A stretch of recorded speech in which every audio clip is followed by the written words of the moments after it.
Welcome to the Airflow Podcast. I'm your host, Rickey Thomas, and this is the place where Kingdom heirs go to be informed and inspired. So sit back, relax, and flow with me.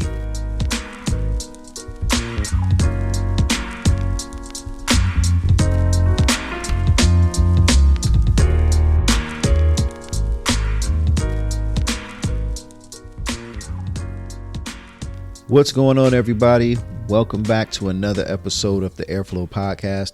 I'm your host, Rickey Thomas, and I'm just thankful again to be back here one more time in front of you, and just thankful to have you here listening to this episode today. Today's episode, I really want to focus on accountability. And I've used that word quite a bit, and it's a word that I tend to lean on when people ask me, certain things about myself and, words and things that I live by. Accountability is one thing. And I think just in my time of just growing and, still growing each day, but just growing in as a person, understanding more about myself, understanding more about, as I grow in my career, as I grow as a husband, as a father, as I grow as a child of God, I found that accountability is really important to me. And accountability it means so much in terms of just how I try to govern myself, govern my relationships with people. And accountability doesn't mean perfect. You being accountable to something or somebody holding you accountable is just an important part of life. It's an important part of relationships. And I want to talk a little bit about, all those different aspects of where, accountability really should be a factor in everything that we do. Obviously we can look at definitions of accountability or being what accountable means. And in most definitions, you'll find that, they mention, responsibility, answerability, blameworthiness. It's almost like you're talking about tough love. And some people look at it as accountability is, that you shame someone. And sometimes if you look at it from that perspective, it can be difficult for us as individuals to hold ourselves accountable or other people. So, we're trying to avoid that potential, to be shamed by basically dodging responsibility. And accountability and responsibility, they go together, but they are two different things. But if we just want to take, a basic, Merriam-Webster dictionary definition of accountability, there's two different definitions that they have. The first one is the quality or state of being accountable, which I don't like that one because it's basically defining a word, using a word to define itself. The second one, it says especially an obligation or willingness to accept responsibility or to account for one's actions. So, it's listed as, it says it's an obligation or willingness. But it says that before just accepting responsibility. So some people may think that it might be a little passive, but the idea is what I'm trying to go for here is that accountability should be action oriented. If somebody's holding me accountable for something, that means that there was an understood responsibility that I had. And when that understood responsibility that I had I didn't keep my end of the bargain, or I didn't handle my responsibilities, then I have to be held accountable for that. Now, whether it's me holding myself accountable or somebody else holding me accountable, in either way you look at it, I have to be able to be held accountable. And I've got to, embrace the responsibility of my actions and hold and be held accountable, whatever that accountability is, whether it's, if it's something if we think about our jobs, if it's a write-up, if it's a note in our performance reviews, if it's something, if our kids are at school and they know what they're responsible for in terms of their actions and talking in class. I've always talked to my kids about this, when they were younger, and our fifth grader, is going through that sometimes, when there are certain times in the day where a teacher wants the classroom quiet, and that your responsibility is to stay quiet during that time.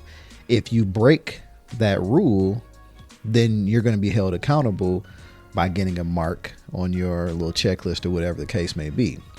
And so for a while, a couple of years ago, he was struggling with that, because he was like, when I was trying to tell this person to stop talking, and I was trying to do this, and I was trying to, his intentions were good in terms of he wanted to help his friend and try to keep them from getting in trouble, or letting them know like, hey, stop doing all that talking. We're not supposed to talk right now. But when he gets in trouble for it, he's all bent out of shape. And I say, and I always sit him down and say, I know you were trying to do the right thing, but you knew during that time that you were not supposed to be talking, right? And he's like, yes. I said, okay, so you knew you weren't supposed to talk, but yet you talked.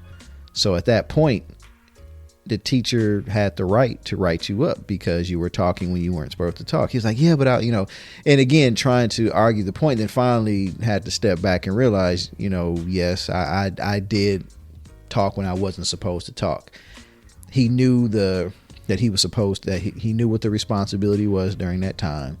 And he had to account for his actions in that, and getting that check, getting that mark, and I try not to be too hard. And sometimes, you want to get mad, like, oh, you're just talking and being disruptive. But, understanding that the intent of it all was to really help somebody or help the person in his class, but it just didn't come out that way. So, just understanding that, accountability, there should be an action. So something should change. It shouldn't just be, I messed up, I'm taking full responsibility. Hey, I messed up, guys. Sorry about that. I messed up.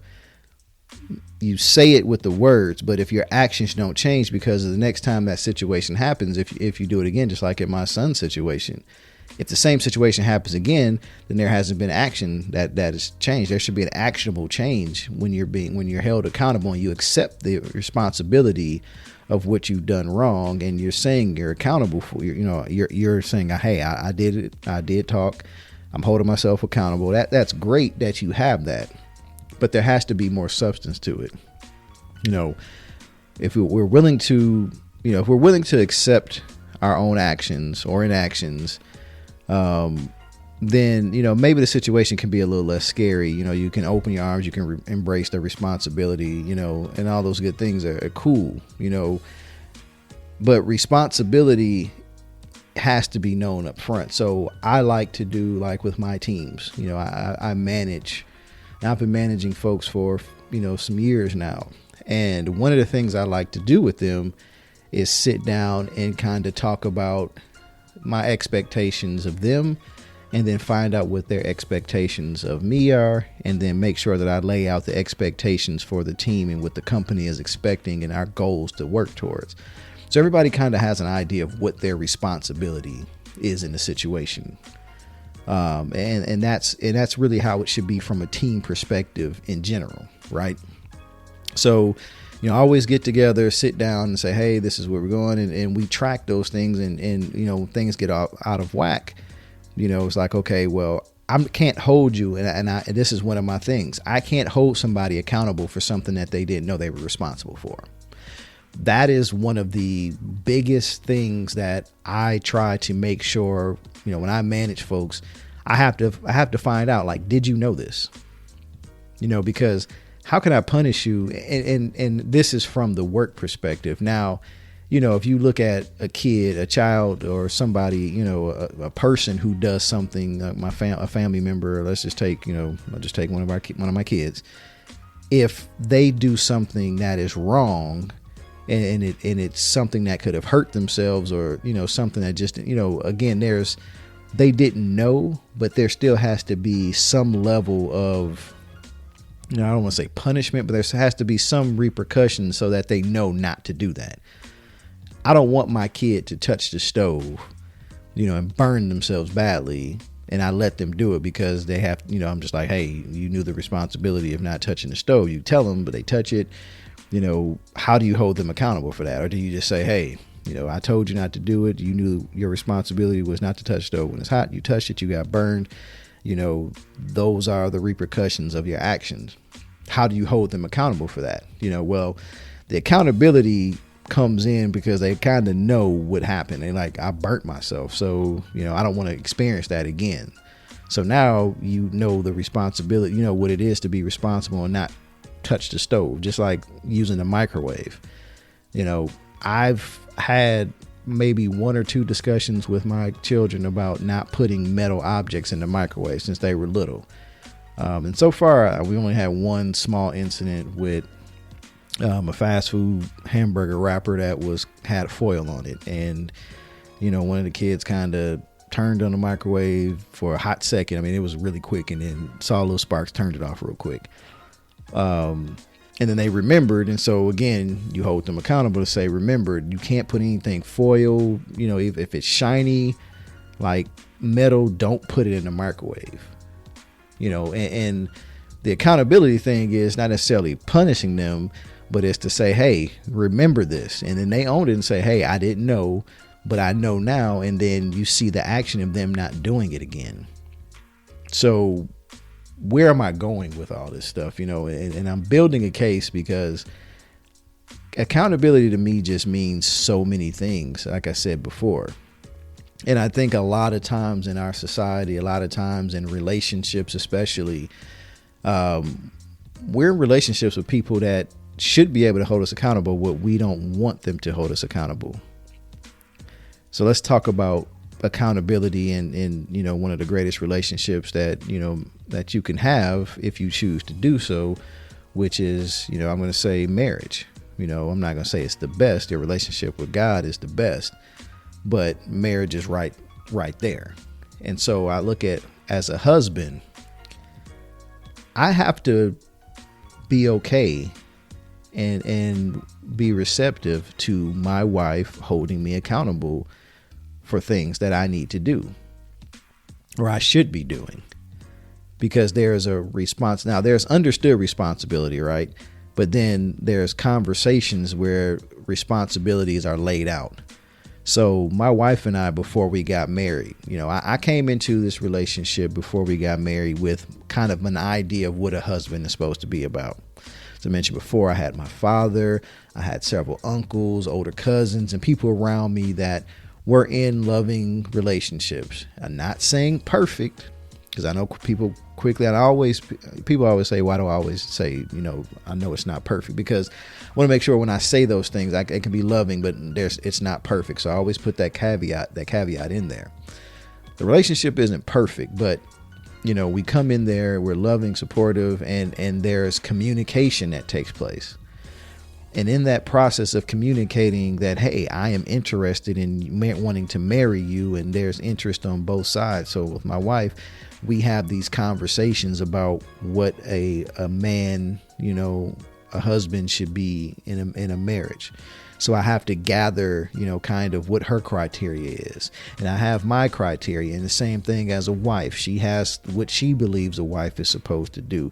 And I have an idea. And so we come together and we kind of have an agreement to know what our responsibilities would be in the relationship.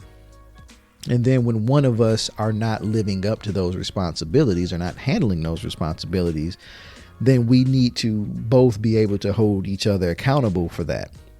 Now, if you're true and honest with yourself, you should be able to hold yourself accountable and not worry about the shame, because the going back to the whole point of shame is, if you feel shame about holding yourself accountable, then, you're not ready to really grow as a person and grow in a relationship. There's no shame in saying I made a mistake or I missed the mark on this. There's no shame in saying that. Accountability is, what, I messed up. I didn't handle my responsibility. And so then at that point, it can't be just the lip service. Now you have to go into making adjustments so that doesn't happen again. So, I'll give you an example. When my wife and I first got married, we kind of not, we mentioned this before, but we did things kind of separately in terms of our money and how we paid bills in the house. So, we had a nice new house and, got cars and all this stuff going on, and my wife made more than me. So she said, okay, your responsibility, your check with your checks, you can pay the mortgage. And so, my focus was paying the mortgage, and I think I paid a couple other bills, smaller bills, but my main focus was I was paying the mortgage and she was handling everything else. And, there were times where, and I knew that that was my responsibility, right? I had to pay the mortgage. Now, there were times that I was late paying the mortgage, not because the money wasn't there. It was because I just didn't do it. I would just forgot about it. Date came up. I didn't take care of it like I was supposed to. So I failed in my responsibilities to pay the mortgage. Of course you get not a late, sometimes they don't give you late fees right away. In that situation, they give you kind of a, grace period. They'll knock off one, say, okay, well, you haven't missed a payment, on this account before, so we'll give you this one and we'll take it off. But it happened a few times, with me paying it late, to the point where one time they had to call the house and say, hey, Mr. Thomas, you didn't, or call them. I actually got my wife on the phone and said, hey, the mortgage payment wasn't made. We're checking to see what's going on. Now, had I been handling my responsibilities, that wouldn't have been the case. But I wasn't living up to the responsibility. And from her perspective, she believed that was happening. She had faith that those things were being taken care of. And I wasn't coming out saying, hey, if it was a money thing, like, hey, I'm a little short this month, I might need you to kick in a few dollars to cover this mortgage payment this month, or whatever the case may be. There was always just, it was my poor management of money that impacted me being able to take care of the responsibilities that I signed up for. So when my wife held me accountable, I couldn't argue that, right? I couldn't come back and say, well, this or that. I knew what the responsibility was. If I would have been upfront and said, I'm things are looking a little tight this month for whatever the case may be, I need, some assistance with this. But my thing was, and there was one of those, I know there was a time where I was a little short. I don't know how, because like I said, just poor management of money. I was just mismanaging my money. Because again, we had a joint account, but we only put money in that account so we just put a little bit of money in there for, certain bills. But, I just paid the mortgage out of my account. She had her account. She was paying bills out of that, so those situations that happened, I had to sit there and understand that I had to be held accountable for what I did or what I didn't do. And I had to accept that. But it wasn't just saying, I'm sorry, I won't do that again. It had to be, okay, Rickey, you've got to show that you can handle this. And of course, with her name on it, and my wife is a stickler when it comes to taking care and keeping her credit score up and making sure bills are paid on time. She's very good at that, very meticulous about making sure that happens. And I'm glad she is, because that's helped me to be better at it now. My credit score is what it is because of her. And it wasn't because of, a lot of times it wasn't even because of the money. It was just because of, lack of focus and lack of attention to the details of what I was responsible for. When I signed up for that credit card, or when we signed up for that mortgage, we agreed to make a payment by this date. I knew my responsibilities to that mortgage company. I knew my responsibilities to my wife. I didn't hold up my end of the bargain. So my wife held me accountable. The mortgage company held me accountable. They called to check. Hey, we didn't get our money. My wife was like, hey, you didn't pay the mortgage. What's going on? And I couldn't sit there and argue and say, well, there's always, these circumstances that come up that may prevent certain things like that from happening. But at the end of the day, I had to understand that I had to be okay with being held accountable, because I knew the responsibility. Now, people get challenged a lot of times when someone tries to hold them accountable for things that they didn't know. And I get that, and I understand that now. But once you have the knowledge, and once you know what your responsibilities are, then at that point, whether, no matter if it's a teammate, if it's a family member, if it's, a spouse, or even our kids, to a degree, within, and I say to a degree, within a respectful range, our kids have the right as to hold us responsible and hold us accountable, I should say, as parents. And they do. I mean, it's I say it, they have, in a respectful manner, but our children have the right to hold us accountable. We say it's our responsibility to make sure that they have food to eat, or they have this, or they have that, they have lights. It's our responsibility to make sure lights are on in the house. If we can work hard, we can say all these things, but that's what we signed up for. Now most kids aren't going to say, well, mom and dad, it's your fault that we don't have this and this. Most kids won't say that, and they don't really need to, because in a situation like that, most parents will say, they would go and do whatever they can. They would go without to make sure that, the necessities are taken care of. But that accountability is there. If I'm late picking up my kid from school, guess what? I'm going to hear about it. Like, what happened? How come you didn't come get me on time? You said you were going to be here at this time. I was waiting for a long time, this, that, and the other. Now, again, if it's said respectfully, you have to think about that and say, you know what? It's my fault. I should have left a little sooner. I didn't gauge my time right for traffic, and I'll make sure that I leave earlier next time. So I apologize. And that I know sometimes that may get people, that gets some parents riled up, like, I don't have to apologize to my kids for nothing. They kids. I'm like, no, that's not my belief. There are times when you have to apologize to your kids and show them a change. That's the accountability part. Our kids didn't ask to be brought into this world. We brought them in to, and with bringing them into this world and them being a blessing in our lives, it's still, we have responsibilities to them. We have obligations to them. And when we're not meeting those obligations, like I mentioned before about, in the fatherhood, about being present, and part of being present, you should take it as a responsibility to be involved with your kids' activities. You should take it as a responsibility to know, how your kids are doing in school. That should be looked at as a responsibility.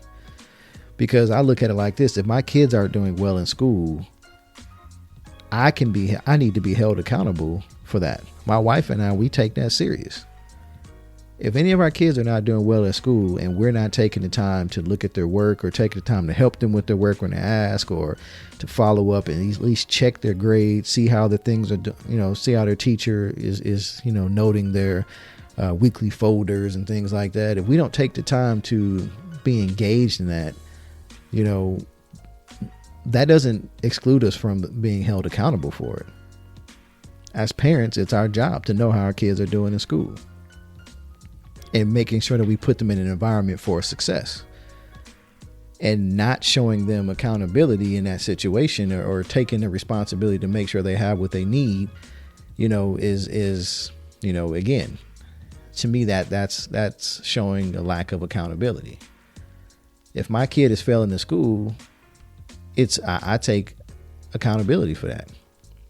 Now, if we're trying everything we can, the kid is trying everything we can, and they're just struggling with school, then, at that point, we have a responsibility to try to keep figuring out how to fix it. But there's no one to hold accountable on that, because everybody's trying, everybody's doing their part.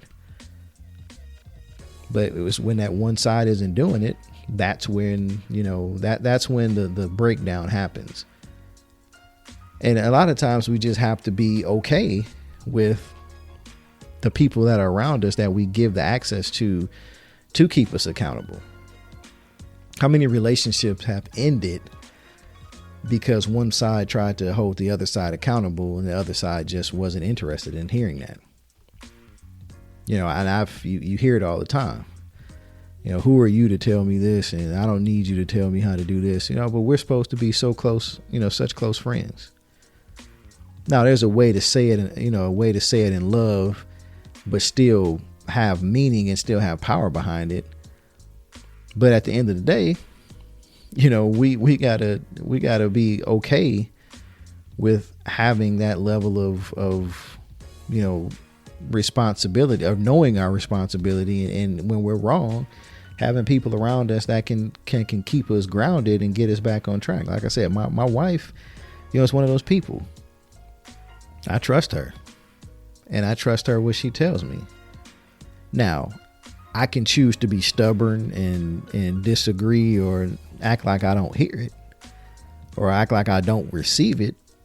But when it's all said and done, if there's something that she expects from me as her husband, whatever that is, and I'm not hearing her, I'm not listening to her, and it's something that she needs, and it's a responsibility that she puts on me, do I have to agree to it? 9 times out of 10, there needs to be at least a conversation to communicate around it and say, this is where we're at. Come to a compromise, and then we work through the compromise. There are things that me and my wife don't necessarily agree on 100%, but she knows where I stand and I know where she stands, and we can work around that. And the responsibility part comes from, hey, this is a situation we need to know, are we going to go this way or that way? And we make their decision, and then we act on, we know our roles, and we act on it based off of that. My wife, we look at our roles, the roles in our house. Some people will say some of the roles that we do are not traditional for, a family. And I say, I don't care. As a husband, yes, my job is to be a protector, a provider, the king, priest, prophet, all that. Yes, that is, and I agree to that. But I also understand that there's different strengths and weaknesses that we have individually. The part of marriage is bringing, 2 people together to form one. Where I have gaps, she fills those in. Where she has gaps, I fill those in. The Holy Spirit is there with us to make sure that the glue is where it needs to be, and we're moving forward as one. And that, again, that goes back to just making sure you find somebody that you can be on that level with. But when I'm wrong, like I said, I have to admit it, whether I like it or not. And she will let me know. My wife, she will. She's not just quick to blurt it out, but she will get to a place where if she's impacted or she's bothered, she's going to let me know. And, it's never easy. I'm not sitting here acting like somebody holding you accountable is always easy. There's times where my wife has come to me and tried to hold me accountable for something, and I tried to think of excuses. I tried to, this and that happened and all that. And after the conversation goes down and I had a chance to sit back and just be real with myself, I had to go back and say, you know what, you're right, I'm sorry. Sometimes it happens immediately, but there's times where, I don't immediately accept that. And sometimes it's based off of my perception of what the situation was. Like I thought I was doing the right thing, and she's like, no, that wasn't what we agreed to. I'm like, I thought that's what it was. Again, miscommunication happens, but at the end of the day, did I take care of what needed to be taken care of, that should have been taken care of? And if it didn't, all the other stuff doesn't matter. I didn't take care of my the assumed responsibility that I had. So she's holding me accountable for that. And it's the same way with her. It's the same way across the board. We can't grow as a people. And I say as a people, I'm not talking about just African Americans, but yes, I'm talking to African Americans. I'm talking about just in general, kingdom citizens, whatever you are. You cannot grow and be successful in what you do in life if you aren't willing to be held accountable by somebody. I don't care how much of a boss you are. I don't care how smart you think you are. If you're not able to be held accountable, that means that you have no real responsibility to anyone outside of yourself. And if you can't even hold yourself accountable, then, you're going to struggle. You're going to struggle to really grow and be who God has created you to be, because the God is going to hold you accountable, through anything.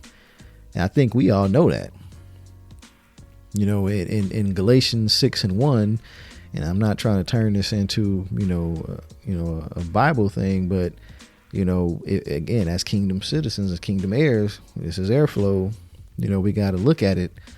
It says, keep watch on yourself, lest you too be tempted. And that's in Galatians 6:1.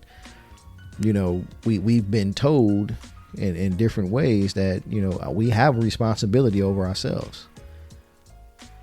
We have to govern ourselves. We have to have self-control, self-discipline. I told my son the other day, we were having a conversation. I think this might have been the youngest Christian again.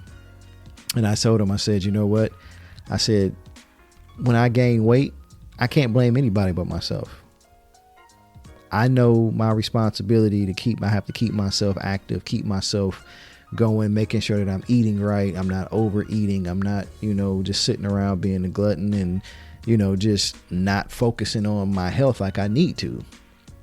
Now, I can sit here and blame everything like, yeah, I've been off since I moved, since, my family moved, this working from home thing is just, adjusting to that, COVID has done this. And, there's so many reasons I can throw out there, excuses I can throw out there. But the bottom line is, I know if I don't do the stuff I'm supposed to do, if I don't take care of my responsibilities, with my body and my health, I'm going to gain weight. I'm going to be unhealthy. And then at that point, now I'm not just harming myself, I'm harming my family, those that love me, those that care about me. And so that is the accountability for myself is, dude, you can't, you look at yourself in the mirror, you're not happy. Well, how do you get yourself happy? Self-accountability. You have to hold yourself accountable. You have to say, I'm responsible for this. That's why people have, when you see people who go through certain kind of substance abuse programs, and they always have, accountability partners, and they may have different names for them, but essentially they're accountability partner. If I get to a place where I get low and, I think I got to go back to that substance again, or I get in a situation that I used to get in, when I was an abuser of whatever the substance was, I start fading back, and I got to call that accountability person and check in, and they call and check on me. Hey, you doing all right? Making sure things good. And, then you start talking to them, and you tell them about how you felt and where you were going. And, you almost went back and did something that you didn't want to do. And they're supposed to hold you accountable. Either come over there or they call, and, they whatever techniques that they have. Right. But you have that person that you can trust, somebody that you trust their word, somebody that you trust your care to, that they have the best for you. They want to see you. They want to see you win. They want to see you succeed. A lot of us have people around us like that. A lot of us do. We have people that love us, want to see us succeed, but we push them away because we don't allow them to hold us accountable for things. So a lot of people always say, I'm going to stay grounded and this, that, and the other. But then when you get somebody who's truly for you, truly wants to see you win, but they tell you the truth, they tell you something that's not the yes that you thought they were going to give you, because they're not yes men or women. They're just going to give it to you straight. Tell you the truth in love. And you can't handle that, because then you don't like the answer that you get or what they tell you. So what happens? Now we've created this army of haters that's around us. Y'all just hating on me, this, that, and other. That's this new mentality now, that if I say something that is different than what you think or feel, I am a hater now.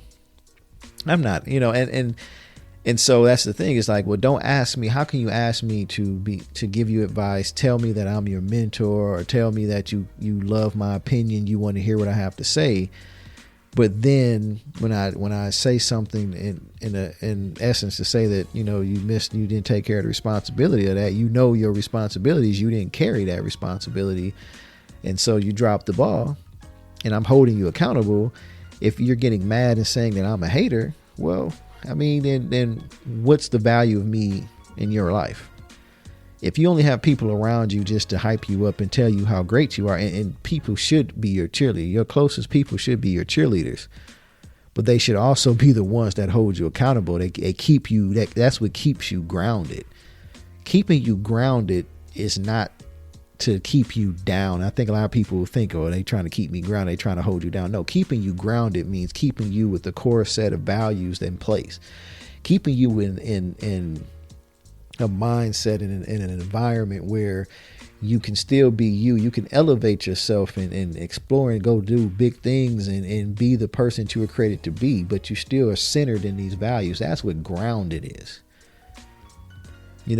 If you think about electricity, if I'm building something, I need to, get energy to it and power it and do all that stuff. But what happens? There's always that ground wire. So it doesn't add too much too fast. It helps to keep the current controlled. It helps to do all these different things. The purpose of being grounded is not to hold you back. I hear that so many times, even from, your kids, they think, well, you don't understand, y'all don't want me to have fun. Y'all just want to keep me here and this, that. And they're like, no, we're telling you this because we know that you're not ready for that responsibility. That's why I wouldn't give my 11-year-old son and get him a car, put him in behind the wheel of a car and tell him to go drive. And give him all the rules to it, but try to hold him responsible for it, hold him accountable for something that he's not ready for. I would be a fool to do that. Our relationship should be based on truth, love. And that's where accountability is just very important. And I know sometimes that it's a struggle for people to hear something that's opposite of, what they want to do. But it's not about that. It's not about where you want. It's not about your understanding of the situation. It's not just focused solely on that, I should say. In a relationship, in a team, it's based off of you looking at, do I know what I'm being held responsible for? Am I doing the things that I'm supposed to do that I said that I would take ownership of? And if I'm truly not doing that, then I've got to work. I've got to hold myself accountable, allow them to hold me accountable, and change and show action, show that I'm sorry. Yes, I apologize. I missed that. Now I've got to show the action to say that I understand the impact of missing that responsibility or not fulfilling that responsibility. So now I got to move forward, and I've got to say, okay, I truly learned it. Again, accepting responsibility and acknowledging the consequences are steps in the right direction. But people hear consequences and they think I'm gonna get in trouble. It's not about trouble. It's not about being in trouble. It's just one, acknowledging that, yeah, I did something and there's an impact. There's always a consequence to everything that you do. You hear consequences and repercussions. Now, it may be I guess it wouldn't be a positive consequence, but the outcomes, can be different things. But every decision, there's always something. You can decide to not do something. You can decide to, you have a responsibility. You can decide to go against that responsibility, and then whatever happens, happens. People take that mindset of, and I hear it a lot. I would rather ask for forgiveness than ask for permission. So when people say that, when those words come out of your mouth, you're saying that, hey, I know what I'm responsible for. I know what I'm supposed to do and what not to do. I'm going to take this, I'm going to do what I feel I need to do. And if I get in trouble for it, I know what I'm doing. I'm going to take a responsibility. I'll take I'm gonna be held accountable, and I know that I'm okay with the outcome of that. Now, if you do that and and you choose to go against the grain and do what you're gonna do, you have that. You already know what's gonna happen, but you know what your responsibilities are. It's just like, it's just in one of my favorite movies is old, but House Party. So y'all remember, if people have seen the movie House Party, you've got, Robin Harris, rest in peace. He was the father, single father, and his son, played by Kid. He was trying to go to this party. He got in trouble at school. So y'all remember the scene, he got in the fight with the bullies and all that stuff, and they said something about his mama. He swings at them, big fight pulls out. They all get in trouble. It's like, okay, I'm gonna let your parents know, this is gonna happen, whatever. He gets home from school and didn't see a letter. Nobody from the school called. So he's like, okay, he knows what happened. He could have easily said, hey, something happened at school. I got into it with these guys who were bullying me. They said something about, mom, she passed away, it's still bothering me, so I lashed out. I'm sorry about that. I take full responsibility for it, and, I take accountability for what I did. I know it was wrong, blah, blah, blah, this, that, other. But of course, like most kids, they try to avoid dealing with that situation. And he did. And, he got away with it for a minute, and then somebody came and dropped a letter in the mail at the last minute, and the daddy saw it, asked for it, and what did he, said, oh, you got in trouble at school fighting, blah, blah, blah. Why didn't you tell me that? He tried to make excuses, whatever, but his whole thing was he wanted to go to this party. And he knew if he got in trouble, he wasn't going to be able to go to that party. So daddy told him, nah, you stay at home. So what does he do? Dad goes to sleep. He sneaks out. Now, he knew. He said it several times. I'm going to die anyway. My dad's going to kill me when I get home. When he finds out I'm not at home, of course, we know what happens. He tries to sneak home. He gets in the house. Dad catches him. And it's the funny scene, but he knew the consequences. He knew what his responsibilities were. He tried to avoid it. He didn't fight it. He knew what the problem was. So I use that as an example because there's so many times in our lives where we choose we know what our responsibilities are. We know what the tasks are we need to complete, get done by a certain time, or, what expectations are, in a marriage and in the family, at work, on teams. We know what they are. We know if we don't do what we're supposed to do, then, there's going to be an outcome to it. And the outcome is not going to be what we want, or what the team wants, or what the job wants, or whatever the case may be. I always tell my kids when we talk about sports, my older two kids are into basketball. And I tell them that we were always okay with them playing basketball as long as they understand that they're not just playing the sport because of the sport. It's teaching them life lessons. It's teaching them about teamwork. It's teaching them about, having to work together to get to a common goal. That's what any team sport is. You can have all the individual success in the world, but if the team isn't growing and getting better, then what good does it do?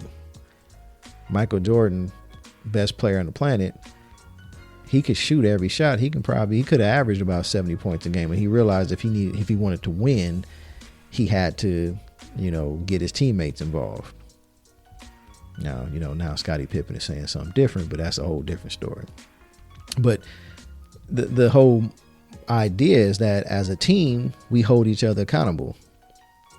You always have a coach. You have a head coach, but you have coaches that are they hold you to certain responsibilities. You have to work out. You have to make sure you're taking care of your bodies. You have to read the playbook. You have to, practice and work on your craft, because the expectation is, from the owners of the team, that they're paying you this salary to perform at this level or better. That's why they employed you. And when you're not doing that, then the coaches hold you accountable. And if you got coaches who aren't holding you accountable, or a different level of accountability, you have kind of the team captain or the locker room leaders. Those are the ones that, everybody respects, and they just come up, especially to younger players, or just anybody in general, and say, hey, the way you're doing things is impacting this team. And it's my responsibility as the captain to pull you to the side or to address it in front of, whichever is the best way to do it. If I don't do it as the captain, then guess what? People will lose respect for me as the captain because I'm not taking care of my duties. I can't walk around with a C on my chest for a captain, and I'm not there for the crucial conversations. I'm not there for the things that are necessary. I'm the captain when it's great. I'm a leader when it's convenient. That's not leadership. That's not being responsible. That's you're only doing half of it, not even half of it.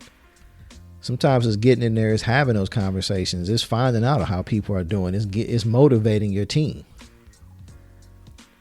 That's what leaders do, right? I think about, again, the jobs that I've worked as management, being a manager, assistant vice president, whatever the title was, as a leader, if my team wasn't performing right, I wanted to shield my team from getting backlash from higher leadership. So as a leader, as a manager, I would go into these meetings.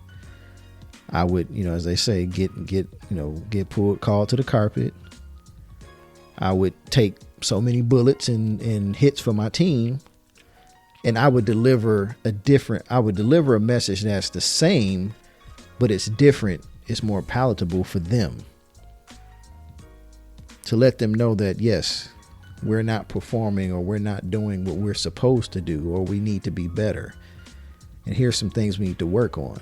But in that meeting with leadership, I take responsibility for that, because it's my job to make sure that the team is performing the way they need to perform. And if there's individuals on that team that are not doing what they're supposed to do, it's my job to address those individuals directly. That's my responsibility. So if I'm just addressing things from the team's perspective and just saying, sending out a general email saying, hey guys, we missed the mark with this. We've had too many defects go out in this release. We're not testing the way we need to test, blah, blah, blah. We need to get better. And it's very general. When I know that there's an individual on the team who didn't test the things the way according to the test plan, they deviated from the plan, or we know that they lied and said they tested something, but when we look back, they never even touched it. And if I don't address that directly, then I failed my team, I failed my management, I failed the company. So if something happens again, or, something like that happens, guess what? It's on me. I can't sit there and point the finger at the other person and say, well, the person on my team just didn't do it. They're going to say, well, why didn't you? You're the manager. What kind of stuff do you have going on? Why is this person still employed? What is your plan of action to correct this? See, part of my accountability is I've got to have an action plan for it. Depending on what the impact is. Is this an immediate dismissal? Is this, a suspension? Is this, there's so many things that can happen. But what is my response to this whole situation? What is my responsibility? Then how do I respond? Now, I can't go back to my team, and I've had managers that do this, go back to their team, and they basically just verbatim tell the team what the upper management said to me, and basically just push it down on them.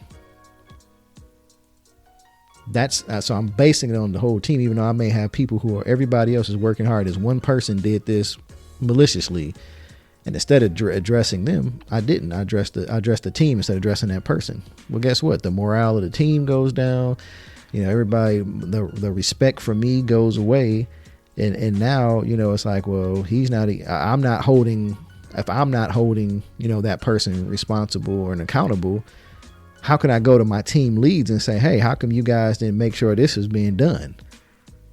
Well, I can't blame them if I'm not holding that person accountable. Like, well, as Rickey's not holding them accountable, if he's not doing it, then what kind of authority do we have? And that's what happens. That's what happens so many times. So, I say these things that I've mentioned, in different situations, not just in with work, with sports, in church. I think I shared a tweet. I posted something on Facebook. I think last week, and it was interesting because it wasn't out of anything that happened, with my church specifically, but I see a lot of stuff. I'm very observant with things. And it was interesting that people don't have a problem with some people don't have a problem with their managers at work, fussing at them or holding them accountable for things that they're supposed to be doing, they should be doing, and they're not doing, but when it looks at it from the church perspective, people get bent out of shape if somebody from the church holds them accountable. And I think, and I don't know where that is. I don't know, it's because, again, even if it's said in love, like I think I said something about, you'll let your managers talk to you any kind of way.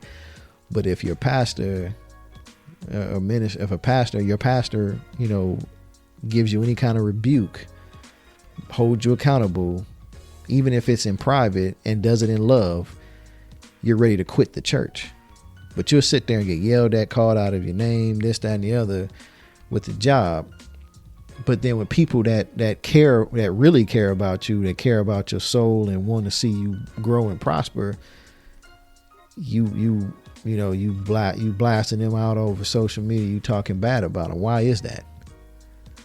I see it with not just the church. I see it with family members. I see, siblings posting stuff about their siblings on social media. Y'all family.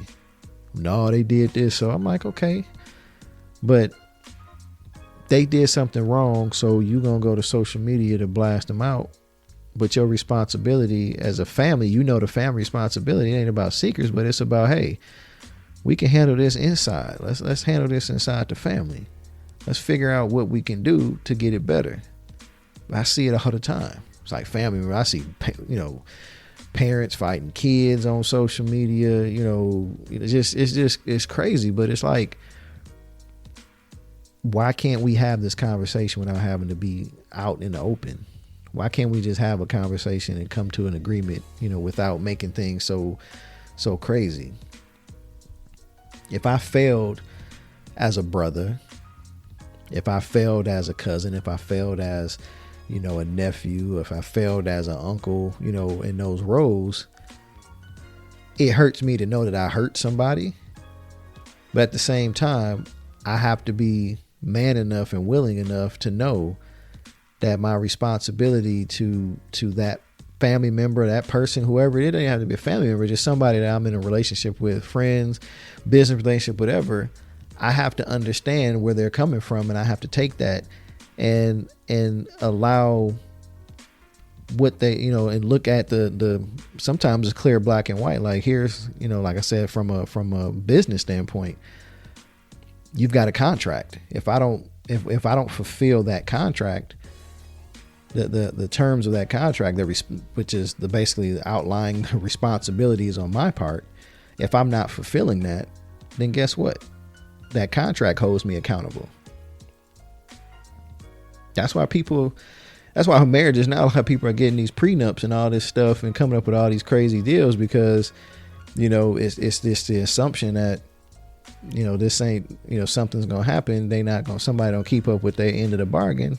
I can get out of this. And I don't have to lose my money, whether it's the man or the woman in the relationship. So it's always interesting to see how things are formed, because people are quick to now just quick to write you off for the littlest things. And I say little, and I have to be respectful.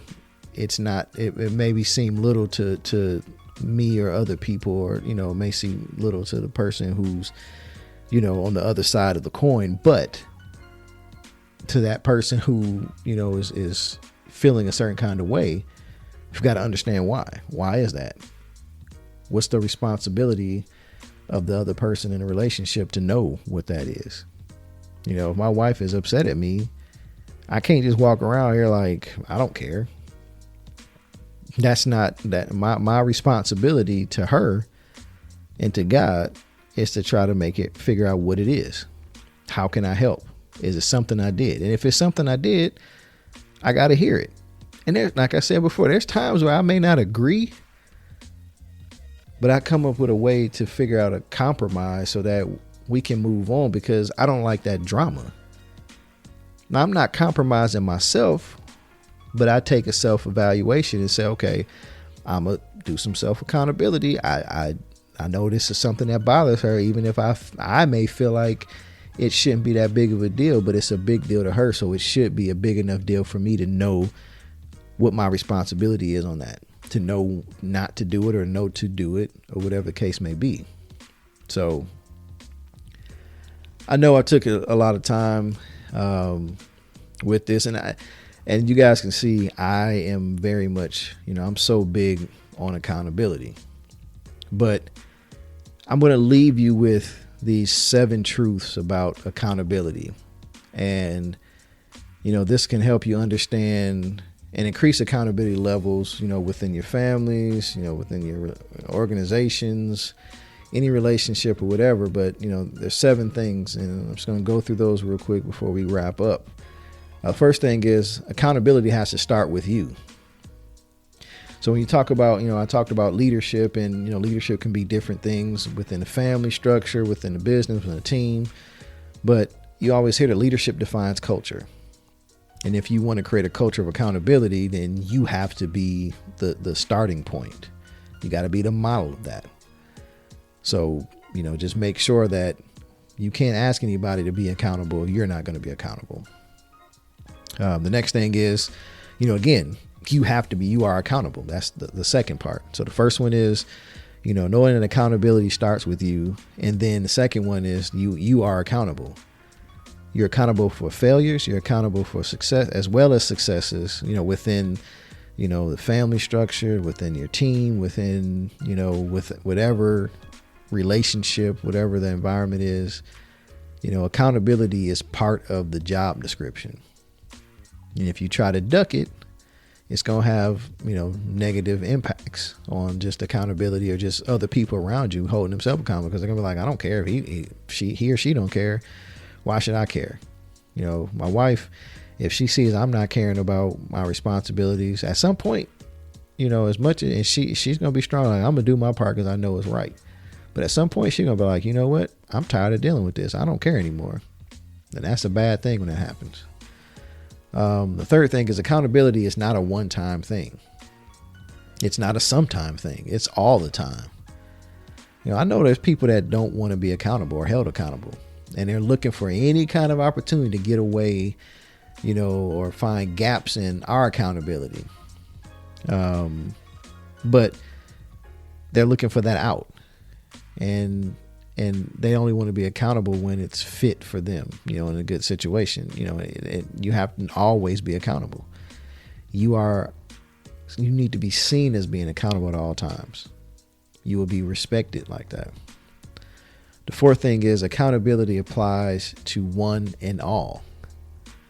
So again, when you're looking to hold people accountable, you can't play favorites, and you can't let it slide with some people. Accountability has to be on everybody. It has to be consistent. It can't be, well, I got these favorites, or I got that, he's a favorite, she's a favorite, favorite kid, favorite family member, favorite whatever, teammate.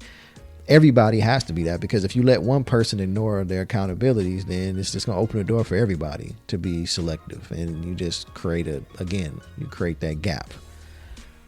The fifth thing is accountability cannot be delegated. You can't delegate accountability.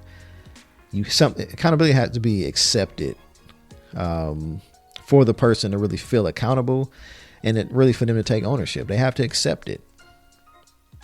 And so the best way you can really get people to accept accountability is to set them up to be successful. Most people would take ownership of certain things, and they'll take responsibility. They understand that there's a benefit not only to them, but to the greater good of what's going on.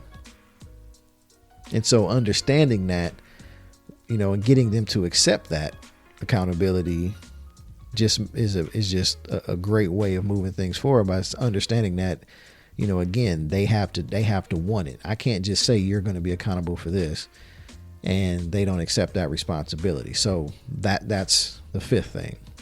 The sixth thing is accountability is the difference between success and failure.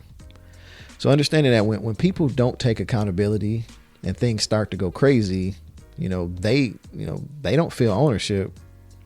They go into like this mode of, I'm just going to watch things fail. How many times you've been at a job, and for those that, have leaders who are not the greatest, situations start falling apart. Instead of them jumping in and trying to roll up the sleeves and get into it, they're on the side somewhere watching other people just deal with it. They don't want to take how I told them don't do this, so I was going to sit there and let them fail. Or they thought it was going to fail from the beginning, so just understanding, like, if they thought it was going to fall from the beginning, that's worse. And they just go into, I told you so. And then, then it's like, okay, I got this self-fulfilling prophecy. So if you take ownership of things, if they start to go wrong, you step into solution mode. And when you get into that mode, then you start figuring things out, and teams that are successful are full of people that can go into that solution mode, whether it's, again, I say teams, whether it's work, if you got people who in a basketball team, situations going crazy, people are getting down, they're missing. You got that person that can pick up people and say, all right, we need you. That I'll say Draymond Green is that type of player. He's going to yell at you, fuss at you, but he's going to love on you. Some people like him, some people don't. But he's going to let you know where he's coming from. He's for the team, and he's trying to do everything he can to get the most out of you to help the team win.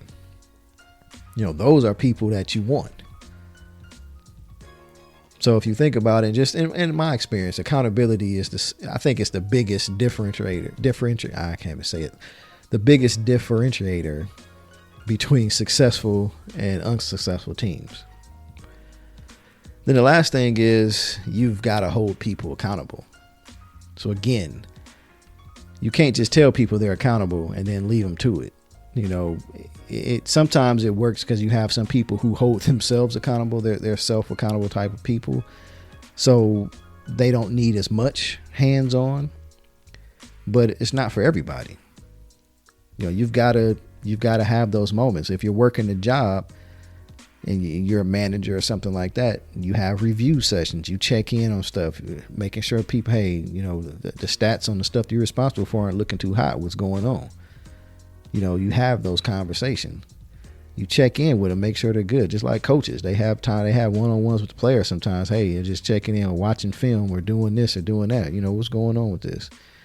And a relationship. We have those, you got to have those moments with your spouse, or, sit down and tell him or her, like, hey, I know it's been a while since we talked about this thing, how are things going? Or I'm not seeing a change here, or we need to really think about this or that, or, you've got to have those moments. Because if you're doing those and you're checking in and seeing how things going, then again, you kind of serve a few purposes. It helps us, or helps them to know that they are going to be held accountable for things. So they know that, again, there is something that's going to come out of all of these things that I'm responsible for. I've been in companies where managers didn't do, or the company didn't really push, end of year reviews. So people would set goals, but there was no really review process. The goals weren't really taken into consideration. It's like, okay, well, we're not going to really look at those. And so it got to the place where managers weren't even having one-on-ones with their people. They're just out there fighting fires all day, and there's no time to really sit down and talk about career paths and everything else. But then you wonder why attrition rates go down.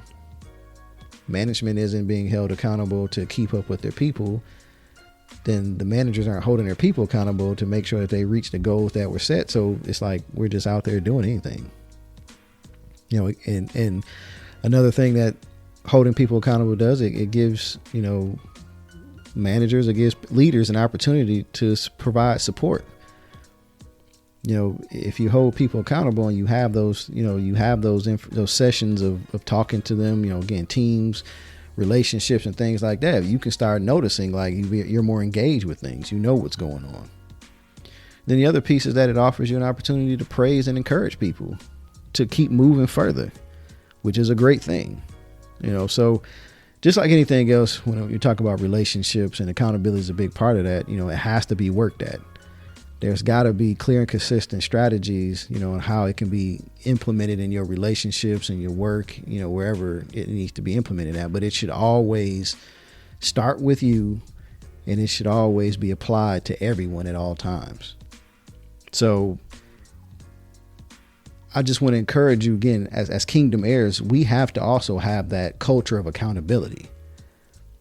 You can't flow in the blessings, all the blessings that we talk about, all the blessings from Abraham, Isaac, and Jacob. You can't flow from that. God is not going to bless you if you just go out there and you live any kind of way and you do any kind of thing.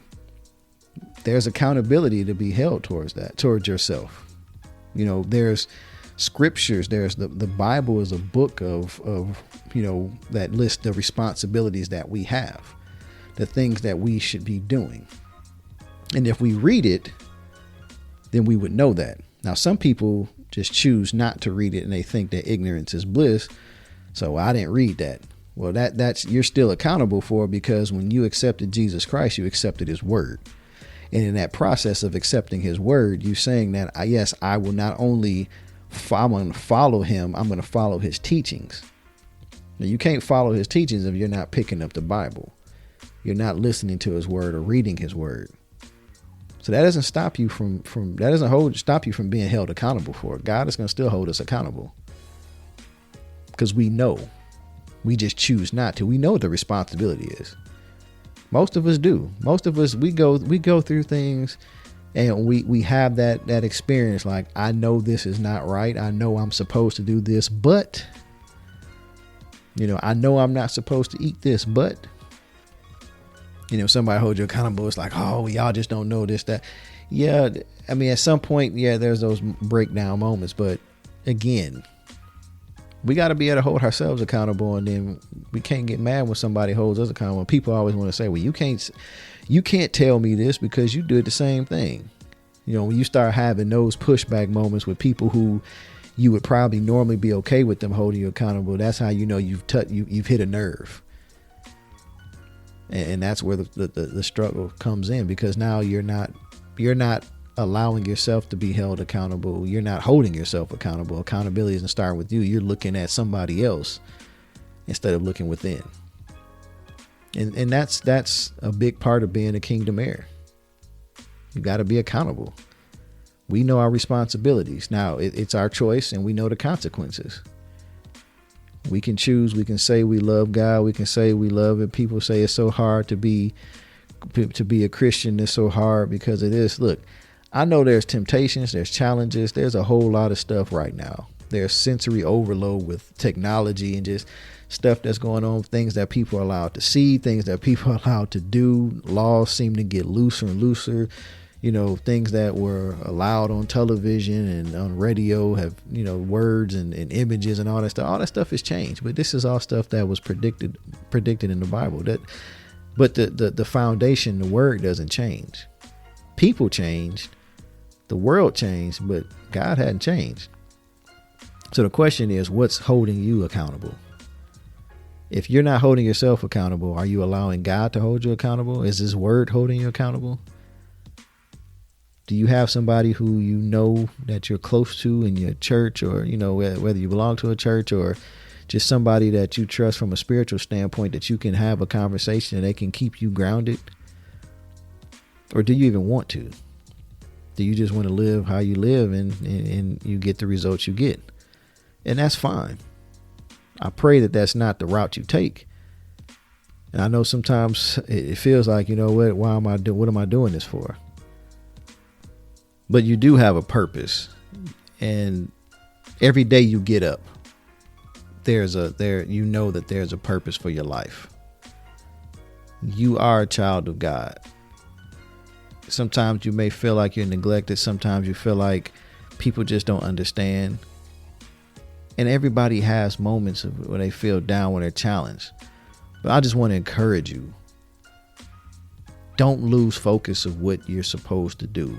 Keep yourself going. Keep yourself accountable for what you know is right. Live your life first to make yourself happy. Make yourself joyful. Take care of you before you can take care of other things. I was talking to my wife the other day, and we were just talking about different things, and I told her, it's just like they tell you on the airplane, before you take off, or when you're in the process of taking off, and they talk about putting on the mask for air. And what they tell you is basically put your mask on first and secure it before you go to help others. Why is that?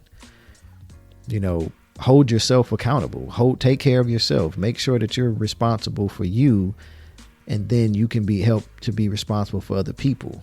And I say responsible, not being in their business, but being that person that they need you to be, because everybody's going to need people at different times. But you can't be there for somebody and help them. You can't be a parent. You can't be a spouse. You can't be that person in a relationship that people can rely on if you can't even take care of yourself. Focus on taking care of you. Be accountable for what you need to do. Like I told my son, I got to take care of me. It's not my wife's responsibility to make sure that I'm eating right. Now, she can do that, and I can allow her to do it. But if I get challenged from it, it's on me. That's not her fault. I've got to do it. I can say, hold me accountable, but until I want to do it for myself, it's not going to happen. Until I want to be, until I want to get to a place where, if I know that we're struggling financially, and I know that I need to, do something else, or pick up, do some more work, or figure out some streams of revenue, stuff like that. I can sit there all day and have a pity party, but until I want it for myself and get up and do it, it's not going to happen. There's so many businesses and so many things that people have been wanting to do, and they're unhappy with their lives, and they're looking for somebody else to do it for them. They're looking for somebody else to save them. Well, God has given us everything that we need. We just got to be accountable and say, you know what? It's my responsibility to do this. And you won't find true happiness until you find that self accountability, because once you have that, you can govern yourself, whether you have somebody around you or not. You've got a set of values, a set of principles. You've got work ethic. You've got goals. You've got dreams. You've got all this stuff planned out for yourself. And you move in those things. Accountability, man, it's important.